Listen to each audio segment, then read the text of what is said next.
Now, once again, he's in one area. As the ball shifts to the other side, he is again checking in. There he is in the middle, receiving the ball. On the half turn, turns away from Andrić. This looked really promising. Chelsea have opened up their preseason with a 2-0 victory over Bayer Leverkusen at Stamford Bridge. Honestly, we were easily the best team, and the cool thing for us as fans is that we got to finally see some of the fresh faces on the pitch in action, and they did not disappoint. So let's go ahead and break this match down. First, we will analyze Maresca's tactics and the way he set the team up to start. Then we will dive into the man of the moment, Estevao Willian, and his absolutely sublime performance. We'll also get into the second half to show you how some of the other new boys who have arrived performed. And we'll also take a look at how Joao Pedro has made it abundantly clear he is the first choice center forward. So welcome to the Chelsea Campfire. This is your place for the best tactical breakdowns of Chelsea that you can find. I'm your host, Sebastian North. Please like, subscribe, comment below. Let's go ahead and get started. So before I get started, I do want to initially get your opinions on something. Levi Colwill, it turns out, has an ACL injury, will miss the bulk of the season. Should Chelsea go out and replace him by signing someone?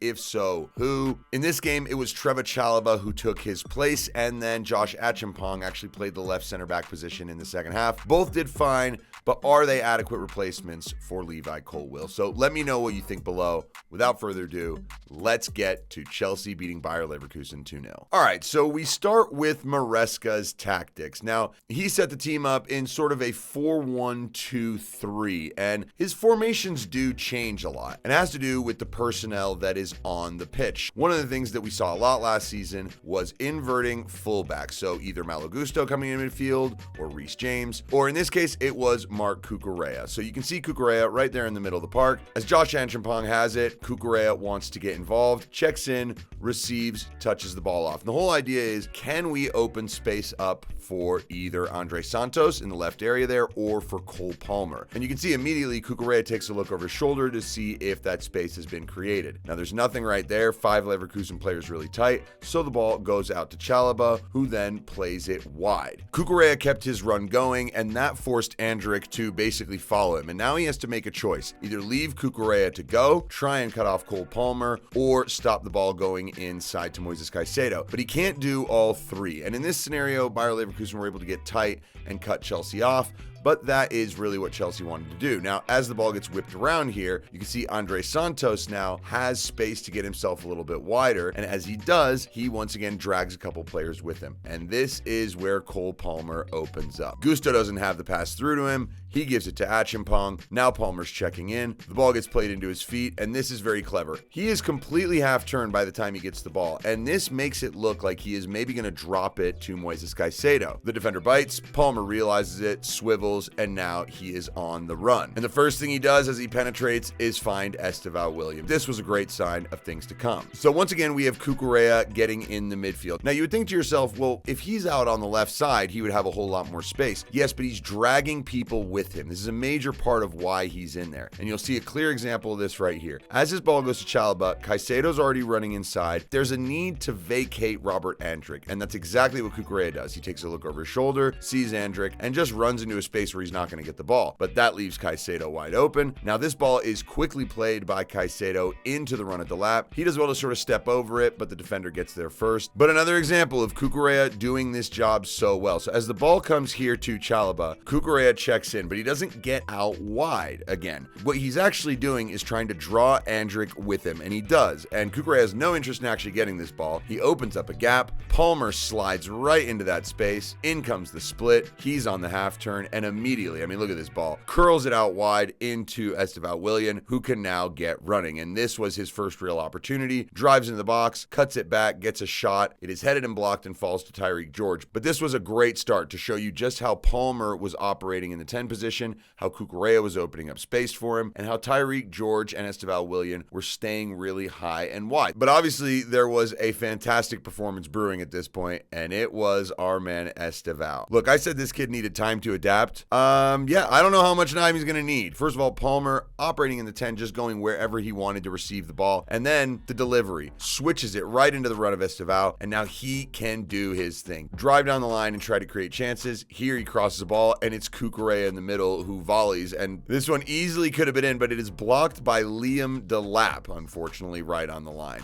And then we would have Estevao Williams' goal. Now, this was more a showcase of just Cucurella getting forward, finding Cole Palmer. As this ball loops up, he does so well to just track it out of the sky, let it bounce, sees that Mark Flecken's a little off his line, he lobs him, the ball hits the bar, and it lands really neatly right at Estevao's feet. He just prods it home. Very easy finish, but a great way to build the confidence and get off and running. Now, one thing I really like that Maresca did is he asked Estevao and Tyrique George to stay high and wide, really like wingers. A lot of the time last season, we saw the wide players drop a little bit more. Here, they cause problems by just being up the field. So this long ball from Jorgensen comes down. Liam Delap doesn't really win this ball. It just sort of leaks out. Tyrique George is the first to it, but look out wide. Estevao has so much room. The ball from George is great. Estevao drives inside, cuts it back, shoots, and look, the ball is really right at Flecken. You can see he's not having to move at all. But if Estevao can get into these situations more often and have a clinical finish where he finds the far corner, this kid's gonna score goals. All right, so that was in the first half. But then in the second half, we got to see a little bit more of Estevao in a completely different role. Now, in the pre-match presser to this game, Enzo Maresca was asked a little bit about Estevao and how good he is and what he can do. And here's what Maresca said about it. I can play everywhere. He's so good. And for me, it's like cool in terms,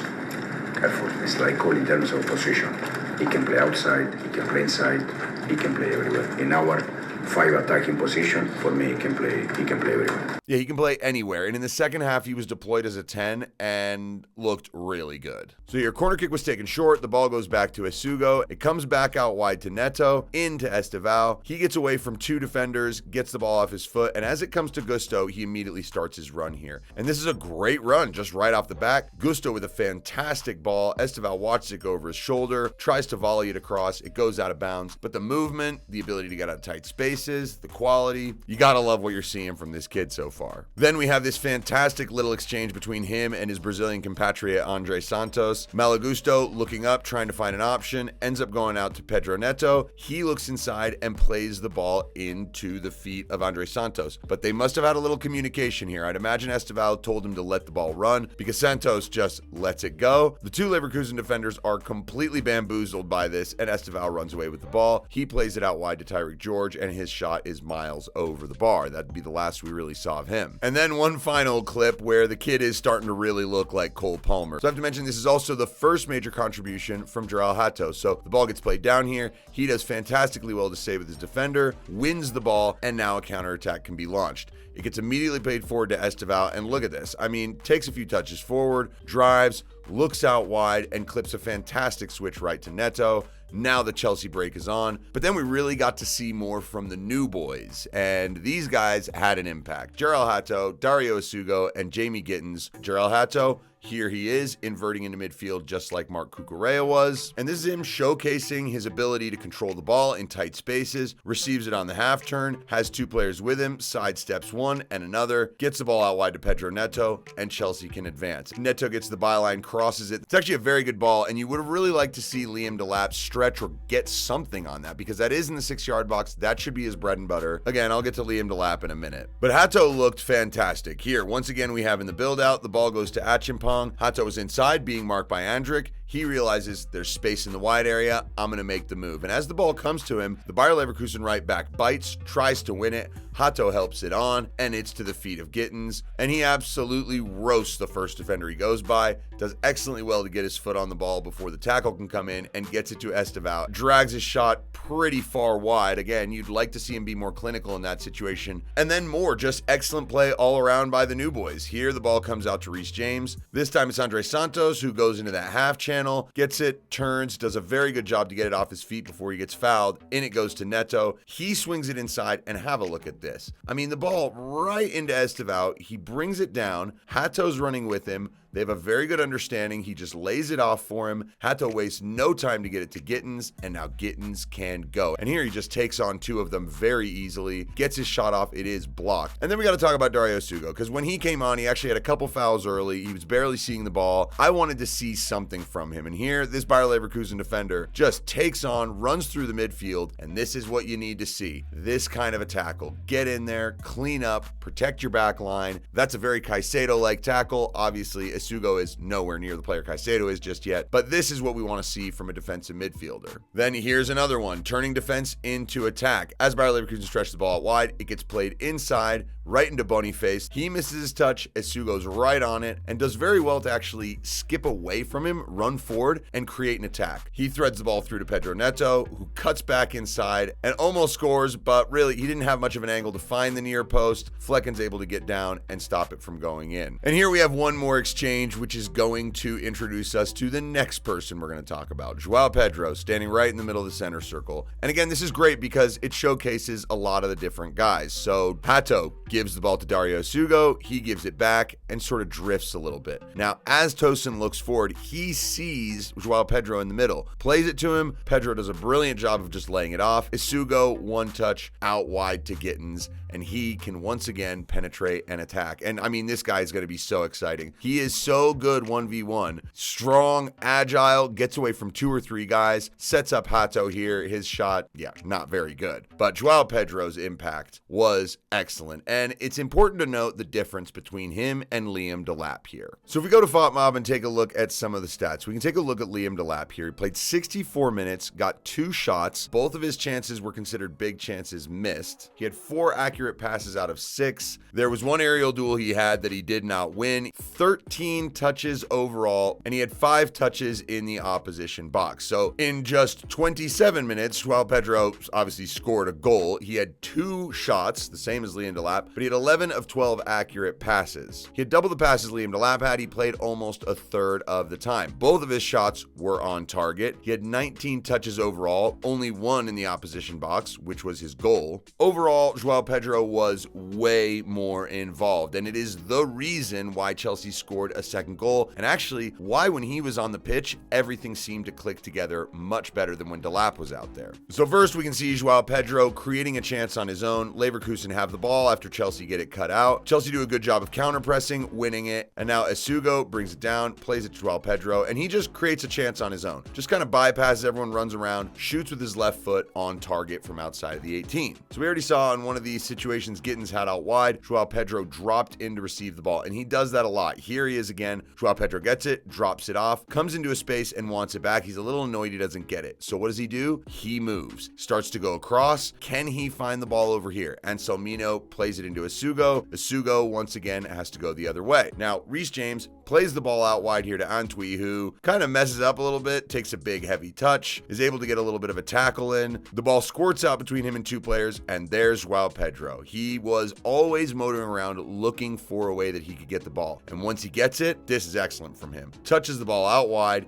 uses his pace to get away from the defender, plays it over, gets himself in the middle, and then the switch out to Gittens. And once again, you're going to see Joao Pedro sort of shifting across. Now, once again, he's in one area. As the ball shifts to the other side, he is again checking in. There he is in the middle, receiving the ball on the half turn, turns away from Andrić. This time looking for a little slip pass to try and find Neto. If that connects, then you've got Gerard Hato running straight through all on his own on goal. This would have been a fantastic goal. And then our final clip, we've got Joao Pedro's goal. So this is absolutely a brilliant move from Chelsea. What a way to end this. Essugo gets it, looks forward, plays into Raksaki. Nice little touch around the corner into Joao Pedro. Look at that turn. Just completely evades the defender. Hato running in from the side is able to help it on, plays it into Raksaki, who turns and gets it out to Genesis Antwi. And I'm really glad to have seen him do this, because a lot of young players in this scenario, they may try and cut it back and pass, but he decides, nope, I can put this guy on toast. I can roast him 1v1. Makes the cutback. Neto jumps over the ball and lets it run. It bamboozles everybody. Joao Pedro takes 1 touch, second off his foot, finish, and it's 2-0. Now, I know this is just a preseason match, so we don't want to get carried away. Leverkusen were not very good. Erik ten Hag's their manager. I don't know how good they'll be this season. But what was really promising was to see the way these new players fit into the system right away. Maresca and his team look like they've picked up right where they left off after the end of the last season and the Club World Cup. And Estevao, I mean, a lot of hype has gone around him,